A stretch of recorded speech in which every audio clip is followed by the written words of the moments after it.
AD 64년경에 로마에서 어떤 일이 일어났냐면 로마에서 대화재가 발생했습니다. 그로 인해서 로마는 순식간에 잿더미가 되어버렸습니다. 그때 이 로마 사람들 사이에서 한 가지 흉흉한 소문이 돌기 시작했습니다. 어떤 소문이냐면 네로가 불을 질렀다는 것입니다. 이번 대화재의 주범은 지금 로마에 일어난 대화재의 주범은 다른 사람이 아니라 바로 황제 네로래라고 하면서 이러한 소문들이 점점 더 로마 시민들 사이에 번져나갔습니다. 그리고 시민들은 마침내 네로를 비난하기 시작했습니다. 이 소식이 점점점 커지면서 당사자였던 네로 황제에게까지 들립니다. 그리고 네로 황제는 자신을 향한 이 비난의 화살을 돌릴 희생양을 찾게 되는데 그 희생양이 바로 안타깝게도 그리스도인들이었습니다. 황제 네로는 그리스도인들이 방화를 저질렀다, 불을 저질렀다 라고 누명을 씌우고 그들을 박해하기 시작했습니다. 이 박해로 인해 얼마나 많은 그리스도인들이 죽었는지 모릅니다. 우리가 너무나 잘 알고 있는 사도 베드로도 그리고 사도 바울도 이 시기에 죽임을 당했을 거라고 추정을 합니다. 잔혹한 박해 시간이 계속해서 지속되었습니다. 이러한 박해로 인해서 로마에 살던 많은 그리스도인들은 공포와 두려움에 떨면서 하루하루를 지내야만 했습니다. 바로 그때 너무나 두렵고 너무나 무섭고 공포 속에 있던 로마의 그리스도인들에게 한 통의 메시지가 전달됩니다. 그 메시지는 이렇게 시작되고 있습니다. 하나님의 아들 예수 그리스도의 복음의 시작이라. 바로 잔혹한 박해 속에서 로마의 그리스도인들이 읽었던, 받았던 한 통의 메시지가 바로 오늘 본문 말씀이 들어있는 마가복음서입니다. 마가는 환난과 박해 속에서 두려워하고 있는 로마의 그리스도인들을 생각하며 이 복음서를 기록했습니다. 박해를 받고 있는 그리스도인들에게 보낸 이 마가의 복음서는 오늘 본문 속에서 우리에게도 중요한 메시지를 던져주고 있습니다. 오늘 본문을 이해하기 위해서는 이 본문의 배경을 우리가 좀 알 필요가 있습니다. 때는 어느 때냐면 예수님께서 이제 갈릴리 사역을 다 마감하고 갈릴리에서 행하셨던 여러 가지 사역을 다 마감하고 마지막 종착점인 예수 그리스도의 사역의 핵심이라고 말할 수 있는 십자가의 사역을 위하여서 예루살렘을 향하여 길을 가고 있었을 때 이 일이 일어났습니다. 예루살렘을 향해 가던 중에 오늘 본문의 46절을 보시면 어디에 도착하게 되냐면 예수님은 여리고성에 도착했고요. 그리고 여리고성에 어떤 일이 있었는지 모르겠지만 여리고성에서 일을 본 다음에 이제 여리고성을 통과하여 나가려고 하셨습니다. 그때에 여리고성 길목에 한 맹인 거지가 있었는데 한 사람이 있었는데 그 사람의 이름은 바로 바디메오였습니다. 바디메오는 소경이었습니다. 맹인이었습니다. 즉 앞을 볼 수 없는 사람이었기 때문에 날마다 그가 해야 되는 일은 뭐냐면 다른 사람의 도움을 받아서 다른 사람에게 구걸을 해서 생계를 유지하는 것이 그의 유일한 일이었습니다. 바디메오는 길가에 앉아서 오늘도 하루를 먹고 살기 위해서 지나가는 사람들에게 구걸을 하고 있었습니다. 비록 바디메오는 앞을 볼 수 없는 맹인이었지만 대신에 청력이 매우 발달했습니다. 그래서 그는 그런 귀를 통하여서 오랫동안 여리고성 입구를 지나가는 수많은 사람들의 이야기를 듣고 세상이 어떻게 돌아가고 있는지, 어떠한 일이 일어났는지, 어떠한 경우가 있는지를 어렴풋이 알고 있었을 것입니다. 그런데 어느 날 이 바디메오의 귓가에 평상시와는 달리 사람들의 격양되고 흥분되고 목소리가 커지는 그런 소리들이 그의 귓가에 들려왔습니다. 자세히 그 소리에 귀를 기울여 보니 그들의 목소리는 한 사람의 이름을 연호하고 한 사람의 이름을 말하고 있었습니다. 그 이름은 바디메오가 비록 눈으로 본 적은 없지만 오랫동안 사람들의 대화를 통하여서 들었던 익숙한 이름이었고, 언제부터인가 자기도 모르게 바디메오의 마음속 깊이 새겨진 이름이었습니다. 왜냐하면 자기가 귀로 들은 정보에 의하면 그 이름을 가진 그분은 못 고칠 병이 없으신 분이시고, 그리고 가시는 곳마다 기적을 일으키시는 분이시고, 또 심지어는 죽은 자를 살리기도 하시는 분이었기 때문입니다. 바디메오는 아마도 그분의 이름을 들을 때마다 그분을 정말 만나기를 원했을 것입니다. 그러나 바디메오는 맹인이었죠. 앞을 보지 못하는 사람이기 때문에 성을 떠날 수도 없고, 또한 그분께 안내해줄, 인도해줄 사람도 없었습니다. 그런데 지금 바디메오가 꿈속에서라도 만나고 싶어 했던 그분이 자신의 앞을 지나가고 있다는 것입니다. 그래서 바디메오는 군중들 속에서 나사렛 예수, 저분이 예수시래, 저분이 나사렛 예수시래, 저분이 병고침을 한 그분이래 라는 이름을 듣자마자 온 힘을 다해서 이렇게 소리 질렀습니다. 다윗의 자손 예수여, 나를 불쌍히 여기소서. 바디메오는 지금 자기의 온 힘을 다하여서 자기가 외칠 수 있는 목소리의 최대치를 높여서 예수님을 부르고 있습니다. 그런데 바디메오는 지금 예수님을 누구라고 부르고 있습니까? 예수여, 나를 불쌍히 여기소서, 이렇게 얘기하지 않죠. 정확하게 뭐라고 얘기하냐면 다윗의 자손이라고 부르고 있습니다. 여러분, 당시에 이 다윗의 자손이란 말은 함부로 사용하는 말이 아니었습니다. 이 말은 유대인들이 오래도록 그토록 고대하고 기다리던 메시아를 상징하는 칭호였기 때문입니다. 그런 그의 외침에 주위 사람들은 어떻게 반응하냐면 좀 조용히 좀 하지, 이렇게 반응합니다. 그를 꾸짖고 조용히 하라고 책망합니다. 아마도 사람들은 맹인 거지 주제에 예수님을 부르는 것을 조금은 못마땅하게 여겼던 것 같습니다. 그러나 그 어떤 것도 예수님을 만나고 싶은 바디메오의 소망을 꺼트릴 수 없었습니다. 바디메오는 많은 사람들의 책망과 꾸지람에도 불구하고 전보다 더 큰 목소리로 목이 쉬어라, 힘을 다하여서 다시 외칩니다. 다윗의 자손이여, 나를 불쌍히 여기소서. 이 바디메오의 이 외침이 얼마나 간절하고 컸던지 그 목소리는 예수님을 둘러싸고 있는 수많은 사람들의 소리를 뚫고 예수님께 전달되었습니다. 예수님은 어디서 들려오는 간절히 예수님을 부르는 그 외침의 소리를 듣고 그 자리에 멈춥니다. 그리고 더 이상 길을 가지 않습니다. 앞에서 제가 잠깐 이야기했듯이 지금 예수님은 어디를 향하여 가고 계시는 중이십니까? 바로 예루살렘을 향하여 가고 계시는 중에 있습니다. 여러분, 예수님은 지금 휴양을 하기 위해서 아니면 어떤 유흥을 즐기기 위해서 예루살렘으로 가고 계신 것이 아닙니다.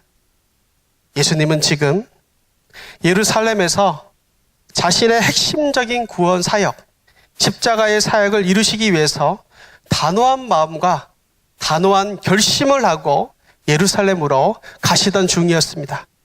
모든 사람이 다 그런 것은 아니지만 대부분의 사람들은 어떤 큰 일을 앞두고는 작은 일에 대해서는 마음을 쓰지 않는 경향이 있습니다. 그런데 예수님은 많은 사람들을 섬기기 위한 정말 중요한 십자가의 사역을 앞에 두고 계셨지만 들려오고 있는 그 한 사람의 목소리를 듣고 그 사람을 위하여 멈춰 서셨습니다. 그리고 말씀하셨습니다. 그를 부르라. 바디메오는 예수님께서 길을 가시다가 멈추셨다는 사실을 알게 되었고 자신을 부르신다는 말씀을 듣고 벅찬 마음을 가지고 예수님을 향하여 뛰어가기 시작합니다. 비록 눈은 보이지 않지만 그래서 더듬더듬 예수님을 찾아야 하지만 그토록 만나보고 싶었던 분이시기 때문에 힘을 다하여 사람들이 전달해주는 목소리를 듣고 뛰어갔습니다. 바디메오가 마침내 예수님 앞에 도착하자마자 예수님이 먼저 그에게 말씀을 건네십니다. 내가 무엇을 하여 주기를 원하느냐. 그러자 바디메오가 뭐라고 얘기하죠? 자신이 정말 오랫동안 바라던 한 가지 소망을 말하죠. 뭐라고 얘기하냐면 선생님이여 보기를 원합니다 라고 얘기합니다. 그러자 예수님은 수많은 사람들이 그 광경을 지켜보았을 텐데 그 지켜보는 가운데 이렇게 말씀하셨습니다. 가라 내 믿음이 너를 구원하였느니라. 지금 바디메오가 선생님이여 내가 보기를 원합니다 라고 얘기했을 때 그냥 그 고백을 했던 게 아니에요. 지금 예수님께서 이 바디메오의 믿음에 대해서 인정해주고 있다는 것은 이 바디메오는 어떤 마음을 가지고 그 청을 했냐면 예수님은 나를 고칠 수 있다라는 믿음을 가지고 청했다는 것을 이 예수님의 말씀을 통하여서 우리는 알 수가 있는 것이죠. 예수님의 그 말씀이 선포되자마자 바디메오의 닫혔던 그 두 눈이 활짝 열립니다. 그리고 바디메오는 귀로만 들고 알고 있던 예수님을 직접 눈으로 볼 수 있게 되었습니다. 그리고 그 열린 눈으로 즉시 그 길에서 예수님을 따랐다라고 오늘 본문은 이야기하고 있습니다.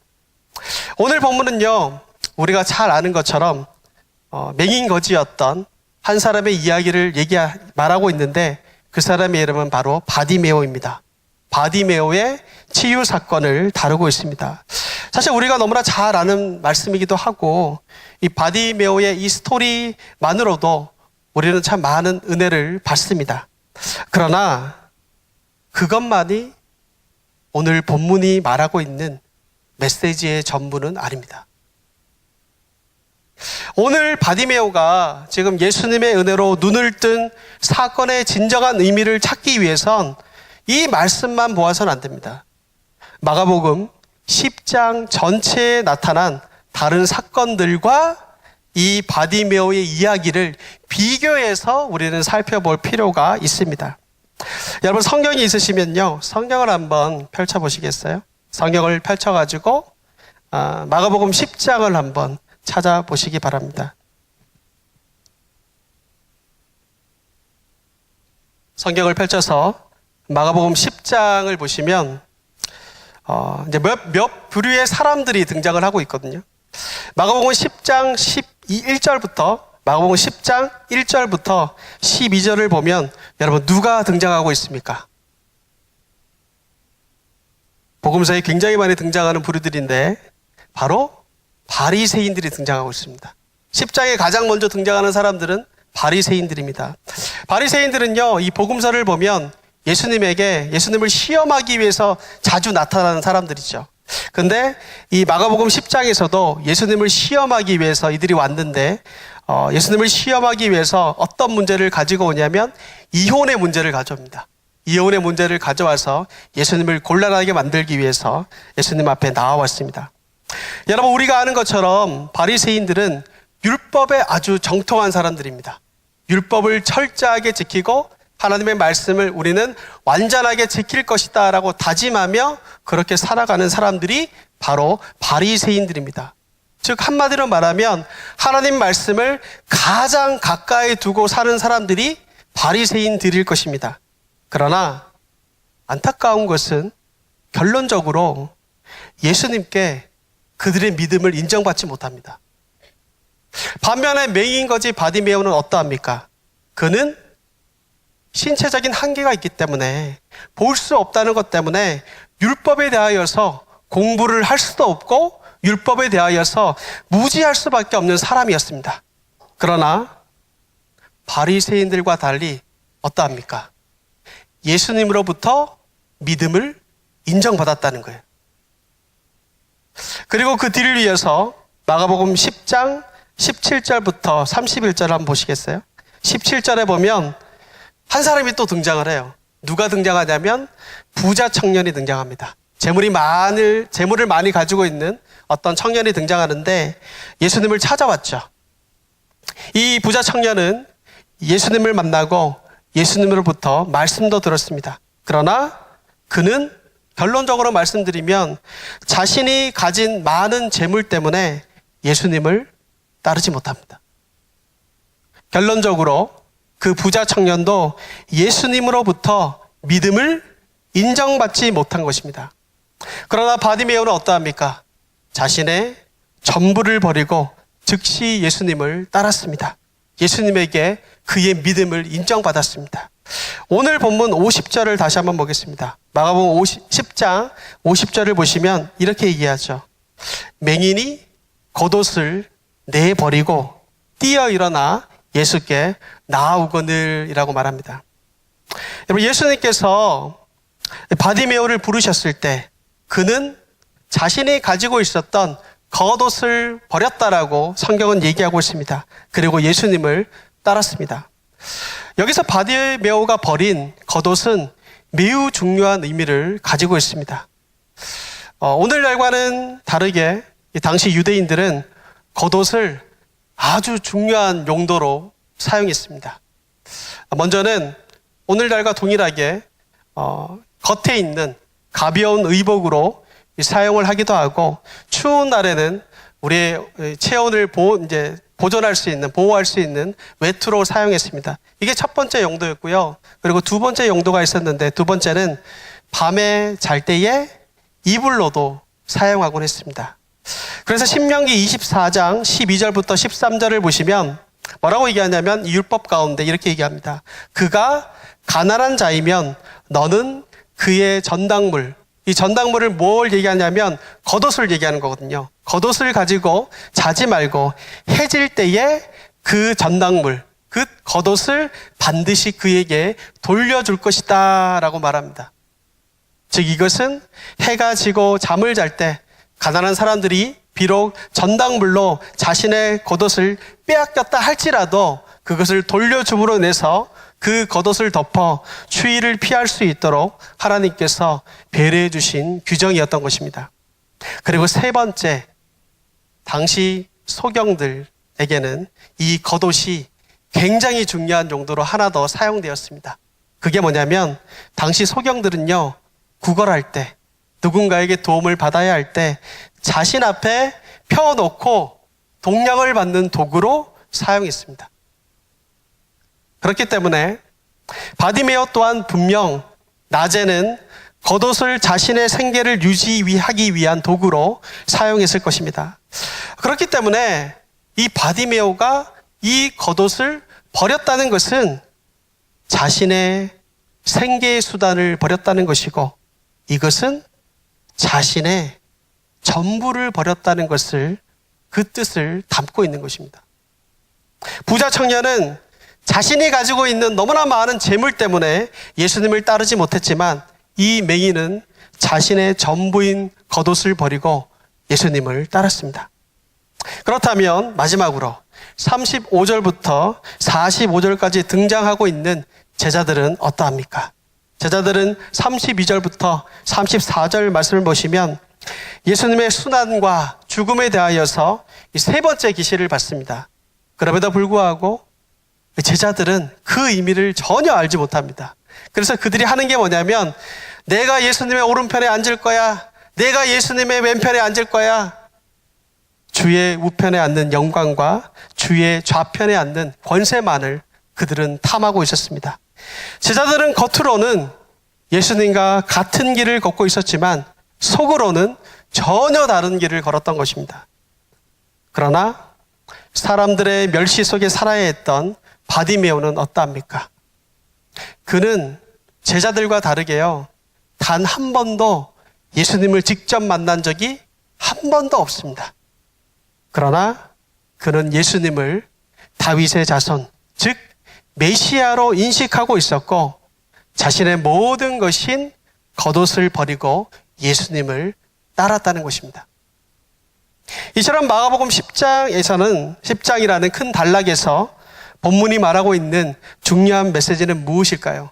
바로 이것입니다. 그것은 예수님께 참으로 그의 믿음을 인정받은 사람은 율법을 철저하게 지키고 날마다 말씀을 공부하고 말씀을 보았던 바리새인도 아니고 예수님을 찾아왔던 부자 청년도 아니고 그리고 예수님과 동고동락했던 12제자도 아니었다는 것입니다. 진정으로 예수님께 그의 믿음을 인정받은 한 사람은 바로 다른 이들이 아니라 맹인거지 바디메오였다는 것입니다. 그는 신체적인 장애로 인해서 사람들로부터 업심여김을 당할 수밖에 없었습니다. 그리고 율법을 배울 수가 없는 사람이었습니다. 그리고 그가 가진 것이라고는 겉옷 하나밖에 없었습니다. 그러나 예수님은 그 많은 부류의 사람들 중에서도 눈으로 보기에 가장 연약하고 가장 낮은 것처럼 보이는 바디메오의 믿음을 누구보다도 귀하게 여기셨고 인정하셨다는 것입니다. 그렇다면 여기서 우리는 질문을 던져봐야 됩니다. 이 하나님 앞에 믿음을 인정받지 못했던 세 부류의 사람들과 하나님 앞에 인정을 받고 있는 이 바디메오의 차이점이 무엇일까라는 것을 생각해 보아야겠죠. 과연 바디메오와 다른 세 부류들과의 차이점은 무엇이었을까요? 바로 바디메오는 다른 세 부류의 사람들과는 달리 예수님을 따르는 참된 제자의 모습을 보여주고 있다는 것입니다. 예수님을 따르기 위해 바디메오는 자신이 가진 겉옷을 버렸습니다. 사실 그것은 제가 말씀드린 것처럼 자신의 전부를 내버린 것이었습니다. 그리고 이것을 다른 말로 표현하면 자기 자신의 부인이다라고 할 수 있습니다. 마태복음 16장 24절을 가보시면 예수님께서는 자신과 함께 있는 제자들에게 자신을 따르기 위해서는 그리고 제자로서의 삶을 살기 위해서는 이렇게 해야 된다라고 말씀하고 계십니다. 이에 예수께서 제자들에게 이르시되 누구든지 나를 따라오려거든 뭐라고 얘기하셨죠? 자기를 부인하고 자기 십자가를 지고 나를 따를 것이니라 라고 말합니다. 바디메오는 자신의 겉옷, 자신을 부인한 뒤에 자신이 가지고 있는 자신의 정체성을 잘 드러내고 있는, 최고로 드러내고 있는 자신의 겉옷을 부인한 다음에, 버린 다음에 자기의 십자가를 지고 예수님을 따랐다는 것입니다. 그가 버린 겉옷에 더 이상 그는 눈길을 주지 않았습니다. 이것은 그가 예수님의 참된 제자로 예수님을 따랐다는 것을 의미합니다. 여러분, 오늘날 그리스도인들은 예수님을 따른다라고 고백하는 사람들입니다. 그러나 우리가 그리스도인으로서 꼭 기억해야 하는 것은 결코 우리가 좋아하고 소망하는 방식대로 예수님을 따를 수도 없고 따라서도 안 된다는 것입니다. 우리들이 예수님이 제시한 예수님을 따르는 유일한 길은 한 가지밖에 없습니다. 그것은 바로 그분의 제자로서 그분을 따르는 것입니다. 신약의 복음서가 우리에게 전하는 예수님을 따르는 길은 제자의 길밖에 없다고 얘기하고 있습니다. 그런데 예수님은 어떤 특정한 사람만 그분의 제자로 부르신 것이 아니다라는 것을 여러분 알아야 됩니다. 예수님은 우리들 중에 일부만을 제자로 부르신 게 아닙니다. 우리는 모두 다 그분의 제자로 부르심을 받은 사람들입니다. 이런 면에 있어서 오늘날 우리 시대 가운데 이 제자도에 대한 만큼 심각한 오해가 있는 것은 없는 것 같습니다. 오늘날 그리스도인들은 일반적으로 어떻게 생각하냐면 두 개를 구분해요. 우리 그리스도인들조차도 두 가지를 구분합니다. 제자가 되는 건 따로 있고 그리스도인이 되는 건 따로 있다고 생각을 해요. 제자가 되는 것과 그리스도인이 되는 것을 동일한 사건으로 생각하지 않습니다. 그래서 막연하게 어떻게 생각하냐면 우리의 마음 가운데 제자가 되지 않고도 그리스도인이 될 수 있고 그렇게 살아갈 수 있다고 생각합니다. 제자는 어떠한 특별한 트레이닝을 받은 사람만이 될 수 있다고 생각을 합니다. 그러나 성경은요, 그렇게 말하지 않습니다. 지금은 고인이 되신 오카는 목사님께서 쓰신 제자훈련이라는 책을 보면 제자로서 그분의 첫 부르심은 12제자들이었다라고 얘기하고 있고요. 그 다음은 누가복음 10장 1절에서 나오는 70명의 사람들이었다라고 얘기하고 그 다음에는 누굴까요? 세상의 복음을 전하기 위하여서 택함받은 구원받은 모든 자이다라고 얘기하고 있습니다. 그리고 예수님의 마지막 지상명령을 이렇게 이야기하고 있습니다. 마태복음 28장 19절부터 20절까지 말씀입니다.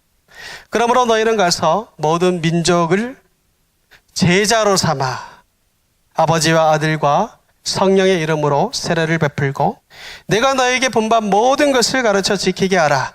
볼지어다 내가 세상 끝날까지 너희와 항상 함께 있으리라 하시니라 라고 얘기하죠. 이처럼 성경은 예수님이 한 사람을 부르셨다는 것, 예수님이 한 사람을 구원 가운데 들이셨다는 그 자체가 바로 제자로 부르셨다는 것을 의미한다라고 말하고 있습니다.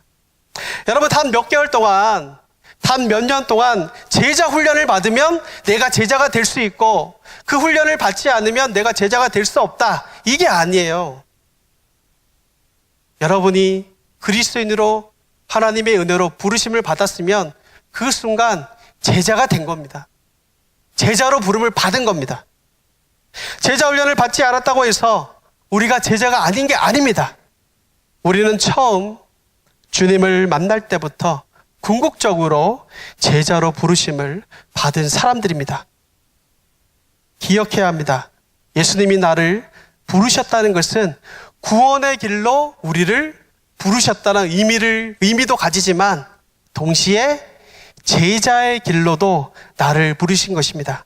여기에서 예외가 되는 사람은 아무도 없습니다. 그러나 문제는 우리들은 좀 직설적으로 말씀드리면 제자가 되기를 싫어합니다. 우리들은 그리스도인이 되고 싶지 제자가 되고 싶어 하질 않습니다. 왜 그럴까요? 제자가 된다는 것을 고생하는 것으로 생각하기 때문입니다. 제자가 되는 것을 고난의 길을 가는 것으로 여깁니다. 그래서 오늘날 많은 그리스도인들은 힘든 제자가 되는 것은 뒤로 미루고 편안한 그리스도인이 되려고 노력합니다. 예수님이 나를 부르셨다면, 예수님을 내가 따라야 한다면 예수님이 원하는 방식으로 우리가 그 주님의 부르심 앞에 응답해야 되는데 그렇게 하지 않죠. 내가 원하는 방식, 내가 원하는 따름, 내가 선택하고 싶어하는 마음, 그것을 가지고 우리는 예수님을 따른다라고 말합니다. 그러나 여러분, 그것은 거짓된 따름입니다. 성경의 가르침이 아니라 그것은 우리들만의 착각입니다. 왜냐하면 성경이 제자로 부르지 않는 구원의 부르심에 대해서는 결코 우리 가운데 말씀하고 있지 않기 때문입니다. 그렇다면 오늘날 구원을 얻은 자로서, 우리가 예수님께 부름을 받은 자로서 제자들로 부름받은 우리들이 버려야 하는 겉옷들은 무엇이 있을까요? 내가 소중하게 여기고 있고 내가 집착하고 있는, 그래서 도저히 내 손에서 놓지 못하고 있는 여러분들의 겉옷은 과연 무엇입니까? 저는 오늘날 우리들이 가장 버리지 못하는 겉옷은 바로 나 자신이라고 생각합니다. 제자로 부르심을 받았다는 것은 자기 부인을 요구합니다. 그러나 오늘날 기독교는 자신의 부인보다 자기의 긍정, 자아를 존중하는 또 다른 복음을 만들고 있습니다. 그래서 어떤 사람들은 구원에 대하여 얘기할 때 가장 중요한 것이 죄로 인하여 죽었던 내가 새 생명을 얻어서 구원받은 것이 가장 중요하다라고 말하지 않습니다. 죄 대신 뭘 얘기하냐면 내가 가진 상처들, 상처에서 치료되는 것이 참된 구원인 것처럼 생각합니다. 죄보다는 자신의 상처, 개인적인 상처를 더 중요하게 여깁니다. 인간에게 필요한 것은 죄에서 해방이 아니라 상처로 인하여서 낮아진 자존감에서 해방되는 것이라고 이 시대는 생각하고 말합니다. 그래서 어떤 이들은 예수님을 믿는다는 것을 우리의 무너져 내린, 우리의 낮아진 자존감을 회복하는 정도로 여깁니다. 성경이 말하고 있는 자기 자신을 부인한다는 그러한 생각이 안타깝게도 점점 우리 가운데 사라져가고 있다는 것입니다. 독일의 목회자였던 디트리트 본 회퍼라는 사람이 있는데, 이 사람은 그리스도인이 된다는 것이, 우리가 주님으로부터 부름을 받았고 우리가 그리스도인이 된다는 것이 얼마나 장엄하고 무게가 있으며, 또한 그리스도인이 된 사람들이 얼마나 큰 비장한 각오가 있어야 되는지를 이렇게 말했습니다. 그리스도께서 사람을 부르실 때에는 그로 하여금 죽으라고 명령하시는 것이다 라고 그는 얘기했습니다. 이것을 다른 말로 표현하면 그리스도께서 우리를 부르시는 것은 우리가 가지고 있었던 옛 자아의 모습, 우리가 가지고 있었던 옛 사람의 모습, 우리가 가지고 있는 내가 주인 되려고 하는 그러한 삶들, 그 모든 것을 내려놓고 버리고 내 안에 새로운 생명 되시고 영원한 생명이 되시는 예수님을 모시어드리고 그분과 함께 동행하는 삶이라고 얘기할 수 있을 것입니다. 그러나 안타깝게도 자기를 부인하라는 제자도는 버려둔 채 사람들이 좋아하는 자존감, 자아 성취, 자아 실현에 부합하는 자아를 존중하는 복음을 오늘날 교회는 만들고 있고 그것이 최선이다라고 말합니다.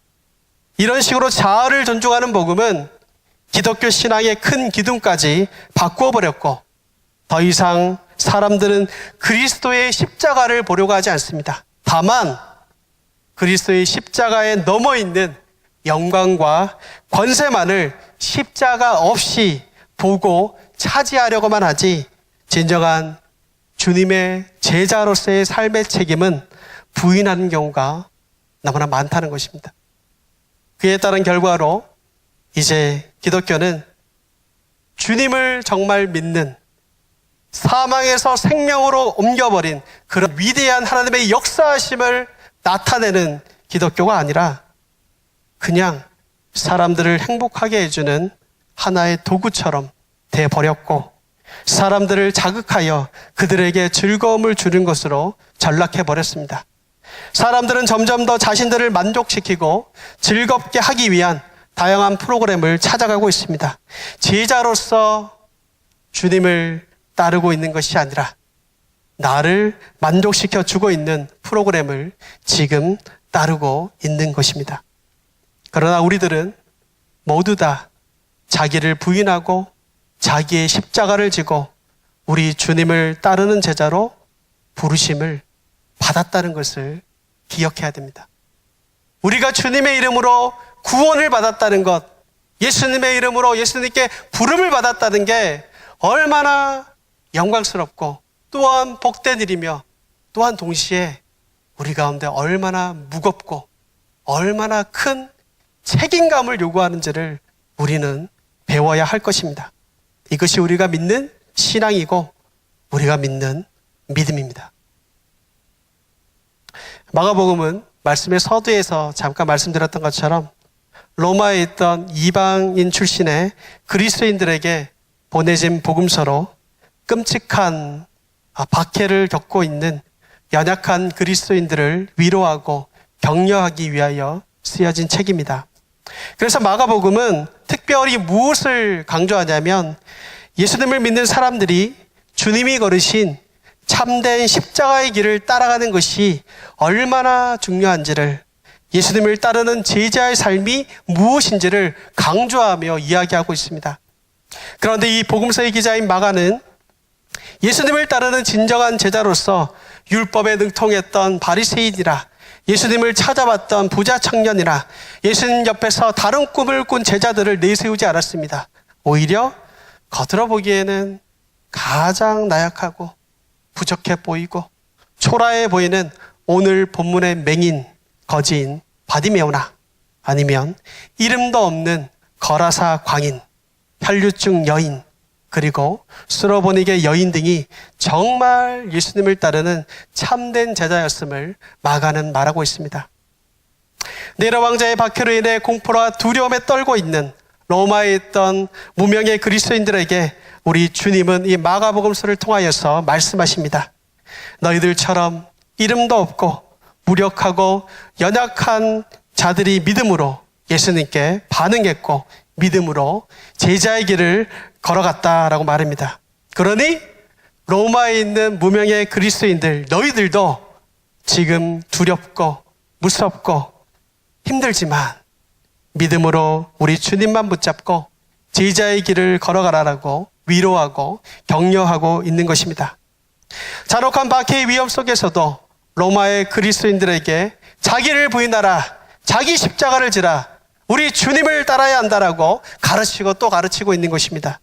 로마에 있었던 많은 무명의 그리스도인들이 그토록 심각하고 잔혹했던 박해 앞에서도 죽음으로 나는 주님을 위하여 죽겠습니다라고 결심하고 자신의 신앙과 자신의 믿음을 굳건히 지킬 수 있었던 것은 바로 오늘 우리들이 살펴본 마가복음의 격려 때문이었을 것입니다. 오늘날 그리스도인으로 살아가는 우리들은 어떠합니까? 우리 시대에는 사실 박해란 것을 찾아보긴 힘들죠. 옛날에 있었던 그 잔혹한 박해의 시절을 찾긴 힘듭니다. 그런데 여러분, 오히려 우리는 반대인 것 같아요. 너무 부유하고 너무 자유롭기 때문에 오히려 우리의 믿음을 지키기가 쉽지 않은 것 같습니다. 박해는 없지만 예수님을 더 간절히 찾지는 않는 것 같습니다. 이 시대 가운데 우리는 무엇을 쫓아야 되며 무엇을 찾아야 될까요? 다시 한번 오늘 우리가 우리의 마음 가운데 주님이 나를 부르셨다는 것, 내가 그리스도인이 되었다는 게 어떠한 것인지를 다시 한번 묵상해보는 우리가 되기를 원합니다. 그리고 그리스도인이 되는 것만으로 끝나는 것이 아니라 주님이 우리를 제자로 부르셨다는 것을 늘 기억하고 날마다 우리가 가지고 있는 우리의 자아, 우리의 옛사람, 우리의 옛습성, 나만 생각하는 것, 우리만 생각하는 것, 그 모든 것들을 내어버리고 주님이 주시는 십자가를 지고 그분을 쫓아 제자의 삶을 살아가는 저와 여러분이 되기를 간절히 기도합니다. 함께 기도하겠습니다.